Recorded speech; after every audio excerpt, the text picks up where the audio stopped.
ጌታችን በዕለተ ዓርብ የተቀበላቸውን መከራዎች 13ቱ ሕማማተ መስቀል ብለን እንጠራቸዋለንና ጌታ ከተቀበላቸው 13ቱ መከራዎች በጥፊ መመታት፣ ችንካር፣ የሾህ አክሊል መድፋት ከመሳሰሉት ሁሉ ሌላ አንድ የጌታ ስቃይ ሆኖ ሊታይ የሚችል ነገር ብዙ ጊዜ አስባለሁ።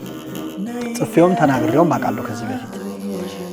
ይህንን እንዳስብ ያደረገኝ በዮሐንስ ወንጌል ምዕራፍ 11 ላይ ክርስቶስ አልዓዛርን ባስነሳበት ታሪክ ላይ ያደረገው ነገር ነው።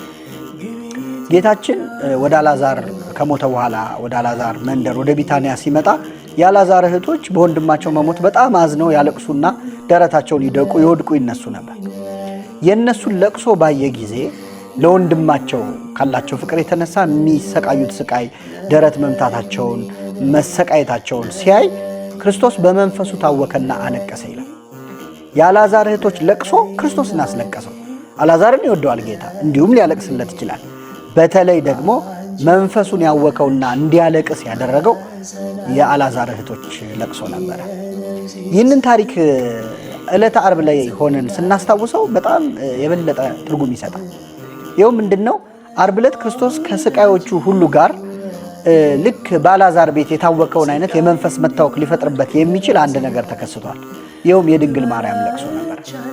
የአልዓዛር እህቶች ስለ ወንድማቸው ሲያለቅሱ እያየ የታወከና ያለቀሰ ክርስቶስ ዓርብ ዕለት መስቀል ላይ ሆኖ እናቱ ስታለቅስ ሲያይ ምን ይሰማው ይሆን?